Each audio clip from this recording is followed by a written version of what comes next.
मध्य प्रदेश के धार भोजशाला की survey report high court में पेश की गई है और इस सर्वे रिपोर्ट का इंतजार हो रहा था लंबे अरसे से। एएसआई की ये सर्वे रिपोर्ट है, हाईकोर्ट की इंदौर खंडपीठ में पेश हुई एएसआई की सर्वे रिपोर्ट। शिव, कृष्ण, हनुमान और वाग्देवी की मूर्तियां मिली हैं। 37 देवी देवताओं की मूर्तियां मिली हैं, खुदाई में मिली है 37 देवी देवताओं की मूर्तियां और खुदाई में वाग्देवी श्री कृष्ण की मूर्ति मिली है।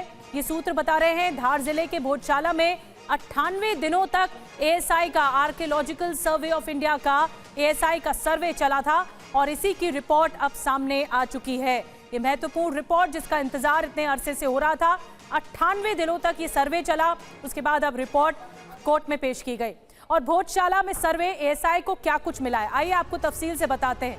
हिंदू से जुड़े 94 प्रतीक चिन्ह मिले हैं, 37 देवी देवताओं की मूर्तियां मिली हैं, वाग्देवी की खंडित मूर्ति भी मिली है, श्री कृष्ण जटाधारी भोलेनाथ की मूर्ति, हनुमान जी, शिव की मूर्ति, ब्रह्मदेव, गणेश की मूर्ति, माता पार्वती, भैरवनाथ की मूर्ति, स्वास्तिक और त्रिशूल के चित्र, ये चिन्ह मिले हैं। जो बताया जा रहा है इस रिपोर्ट में इस बात का जिक्र है।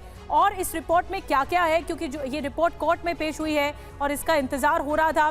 शुभम गुप्ता ज्यादा जानकारी के साथ भोपाल से इस वक्त लाइव हमारे साथ जुड़ रहे हैं। शुभम, इस एएसआई की रिपोर्ट में क्या क्या बातों का जिक्र है, क्या बड़ी बातें रही जो एएसआई ने इस 98 डेज के सर्वे में सामने रखी हैं कोर्ट के? देखिए निधि, अब तक का सबसे लंबा सर्वे रहा, 98 दिनों का ये सर्वे था और एएसआई ने अपनी रिपोर्ट इंदौर कोर्ट में सौंप दी है। ये रिपोर्ट हमने भी पढ़ी है, कुछ पॉइंटर्स हमने नोट किए हैं कि इस पूरे रिपोर्ट में क्या कुछ निकल रहा है। स्टडी भी हम लगातार कर रहे हैं। सबसे बड़ी बात तो है कि एएसआई ने कहा है कि 37 देवी देवताओं की मूर्ति यहाँ से मिली है। इसके अलावा जब हम भी भोजशाला गए थे और उस स्ट्रक्चर को हमने खुद स्टडी किया था तो उसमें हम देख रहे थे कि जो भी वहाँ के स्तंभ थे वहाँ पर श्री यंत्र बना हुआ था, वहाँ पर भगवानों की अलग अलग प्रतिमाएं थी जो खंडित भी हो चुकी थी। इस खंडित जो मूर्तियां हैं उसका भी जिक्र एएसआई ने किया है कि इन मूर्तियों को तोड़ा गया और उसको हमने अपने सर्वे के मुताबिक खोजने की कोशिश की है। इसके अलावा जो त्रिशूल का जिक्र कर रहे हैं इसका भी सर्वे में जिक्र किया है एएसआई ने अपने, उसमें भी जितने भी निशान मिले हैं, जितनी मूर्तियां मिली है, उन सब की फ़ोटो एएसआई ने अपनी रिपोर्ट में कोर्ट में सौंपी है।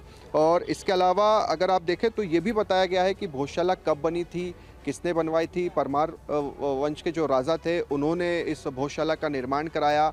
जो वहाँ पर श्लोक लिखे हुए हैं कौन कौन सी भाषाओं में, उसका भी जिक्र एएसआई ने अपनी इस सर्वे रिपोर्ट में दिया है। बताया है कि संस्कृत में ये श्लोक लिखे हुए हैं, जो भाषा है वो संस्कृत है और जो श्लोक है उसका पूरा वर्णन भी जो है वो एएसआई ने अपनी इस रिपोर्ट में किया है। तो इस तरह की चीज़ें जो हैं वो एएसआई ने दी है। जब हम भी भोजशाला गए तो वहाँ पर जो चीज़ें सामने दिखाई देती है, हम ये नहीं कहते कि क्या था क्या है, ये तो कोर्ट डिसाइड करेगा, मगर जब हम वहाँ पर पहुँचते हैं हम वहाँ पर देखते हैं कि ये देखिए एक स्तंभ है, यहाँ पर हनुमान जी की प्रतिमा बनी हुई है जिसके हिंदू पक्ष वहाँ पर पूजा भी करता है।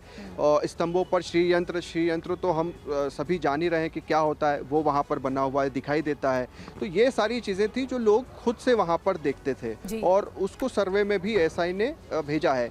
अच्छी बात यहाँ पर ये देखने को मिली है कि जो खुदाई हुई है उसमें भी कुछ न कुछ अवशेष जो है वो एएसआई की टीम को मिलते रहे हैं। शुभम, बड़ी बात ये है कि हिंदू देवी देवताओं के प्रतीक मिले हैं इस सर्वे रिपोर्ट में। आप नजर बना के रखिए। शुभम, मैं आऊंगी आपके पास। और विष्णु शंकर जैन ने इस पूरे मामले पर क्या कुछ कहा है, क्योंकि सर्वे रिपोर्ट आई है कोर्ट में और हिंदू प्रतीक के सबूत मिले हैं, क्या कुछ कहा विष्णु शंकर जैन ने, सुनिए जरा। आर्कियोलॉजिकल सर्वे ने जो रिपोर्ट फाइल की इससे हमारा केस और मजबूत होता है और मैं ऐसा मानता हूं कि जो 2003 में एएसआई ने गलत आदेश पारित किया था इसी जगह पे पूजा करने का और इसी जगह पे नमाज पढ़ने का मंगल को और फ्राइडे को, वो आदेश गलत है। इंदौर हाईकोर्ट के सामने हम इस मामले को लेके गए थे। ऑनरेबल इंदौर हाईकोर्ट ने एएसआई के सर्वे का निर्देश दिया था। 98 डेज का एएसआई का सर्वे हुआ है। एएसआई ने 2000 पन्ने की रिपोर्ट फाइल की है और जो हमारा केस है वो इस रिपोर्ट के बाद और स्ट्रॉन्ग होता है।